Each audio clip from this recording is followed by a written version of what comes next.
कोई भी member of parliament, ये जो लोकतंत्र का मंदिर है, इसको जो है सोरोस के कहने पर जो देश तोड़ने वाली ताकतों के साथ ये सारे तत्व काम कर रहे हैं, वो सारे तत्वों का जो है खात्मा हो जाए और लोकसभा की गरिमा, पार्लियामेंट की गरिमा और इस संविधान की गरिमा जो संविधान से चलता है वो जारी रहे। दूसरा, पूर्व आर्मी चीफ नरवणे की अनपब्लिश्ड बुक पर बुरे फंसे राहुल गांधी।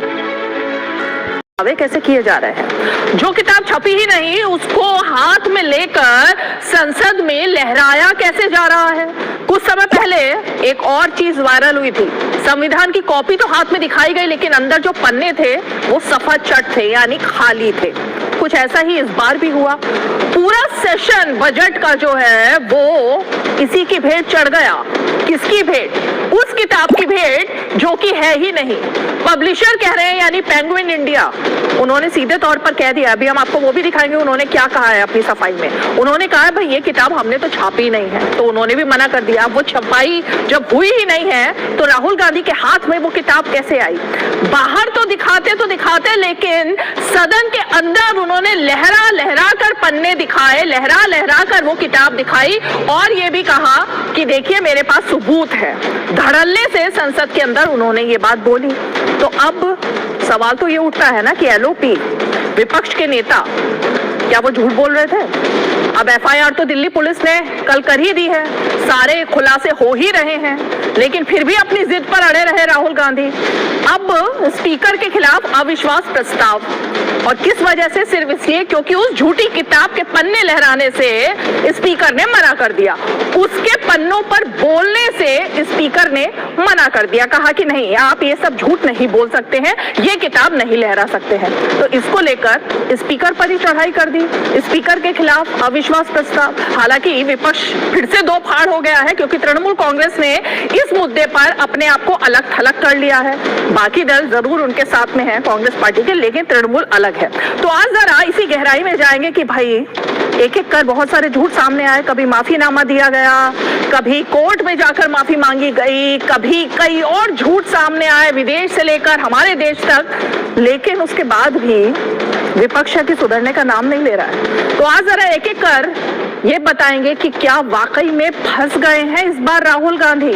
लेकिन उससे पहले जरा ये वीडियो देखिए जो सारी कलई खोल रहा है विपक्ष के दावों की। और ये वीडियो किसी और ने नहीं बल्कि संसदीय कार्य मंत्री किरण रिजिजू, उन्होंने ही अपने पोस्ट पर डाला। और इसमें किस तरह से देखिए, ये जो आप बेंच देख रहे हैं ना, ये सत्ता पक्ष की बेंच है, यानी यहाँ पर मंत्री बैठते हैं। और ये जो सीट आप देख रहे हैं ये है प्रधानमंत्री नरेंद्र मोदी यहाँ बैठते हैं, और उनके बगल में रक्षा मंत्री राजनाथ सिंह। यहाँ तक उस दिन प्रधानमंत्री को यहीं पर आना था और यहाँ आकर प्रधानमंत्री को जवाब देना था। लेकिन ये सभी जो महिला सांसद आपको दिख रही हैं और ये भी आगे जो दिख रहे हैं, ये सब प्रधानमंत्री के घेराव के लिए पूरी तैयारी के साथ हाथ में बैनर पोस्टर लेकर महिलाएं विपक्षी यहां पहुंच गईं।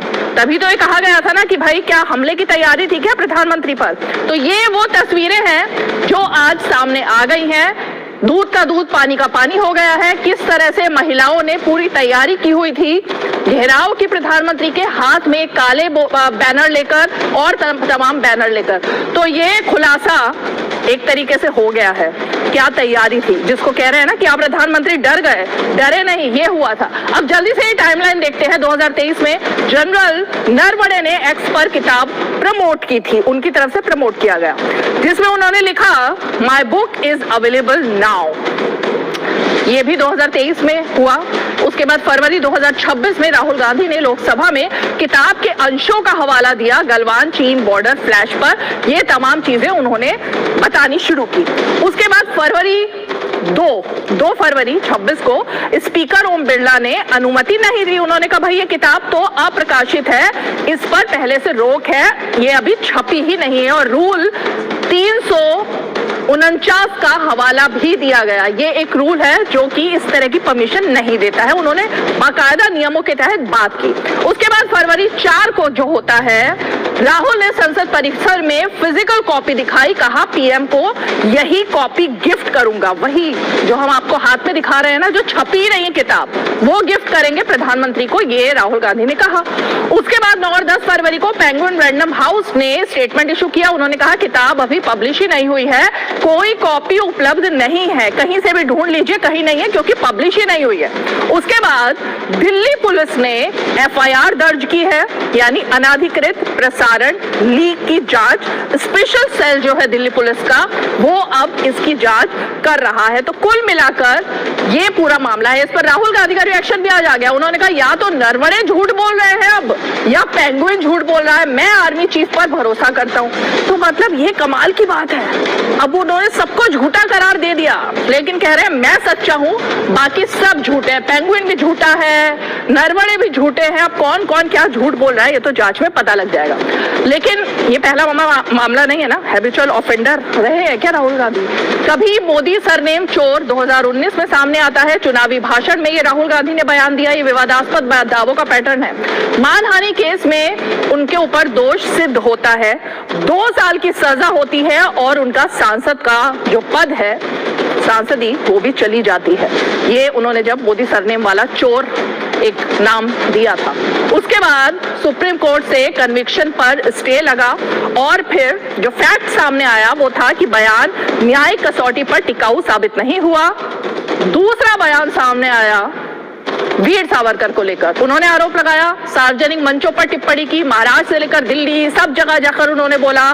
फिर ये मामला भी सुप्रीम कोर्ट तक पहुंचा और फिर जो फैक्ट सामने आया वो ये था कि अदालत में ये दावा निर्णायक रूप से स्थापित ही नहीं हो पाया। तो दावा ये जो राहुल गांधी का था और फैक्ट ये कि निर्णायक ही साबित नहीं हो पाया। ये तो सावरकर की बात, जल्दी जल्दी चलाइए। उसके बाद चीन ने भारत की जमीन हड़प ली।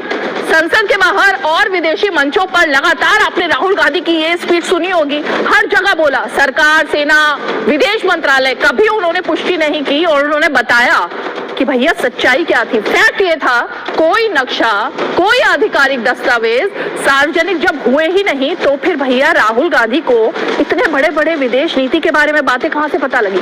अब राफेल डील के बारे में भी उन्होंने कहा कि चोरी चोरी चोरी, चौकीदार चोर है, इस तरह के आरोप उन्होंने लगाए। फिर सुप्रीम कोर्ट ने आरोपों की जब जांच की तो आधार ये आया कि पूरी तरह से इनकार हो गया, ये भी गलत मामला सामने आया। फिर हम फैक्ट देखें तो शीर्ष अदालत के रिकॉर्ड में घोटाले का दावा टिक ही नहीं पाया, यानी राफेल में भी मुंह की खानी पड़ी थी राहुल गांधी को। अगला सवाल आया मेक इन इंडिया को लेकर, जिस पर हमें इतना गर्व है।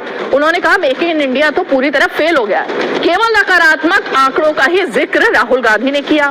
यह भी कहा कि मोबाइल, इलेक्ट्रॉनिक्स, निर्यात जैसे ग्रोथ सेक्टर जो है उन सबको नजरअंदाज किया गया, उनमें कुछ हुआ ही नहीं है। फिर हमने फैक्ट चेक किया तो पता लगा कि ये डेटा भी अधूरा लेकर आए थे वो, और बड़ा निष्कर्ष निकाला गया था, इस पर भी पता लगा ऐसा कुछ नहीं है।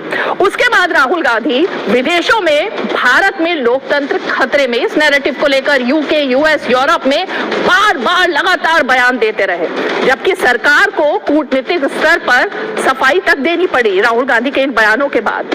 अब इसका फैक्ट भी ये था कि घरेलू राजनीति की भाषा अंतर्राष्ट्रीय मंचों पर राहुल गांधी लेकर के गए।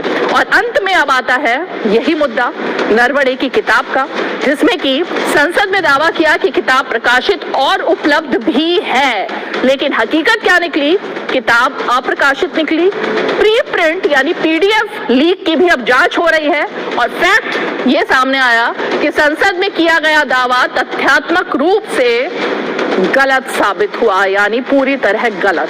तो ये तो वो कच्चा चिट्ठा है जिसको लेकर बार बार लगातार यही बातें सामने आई।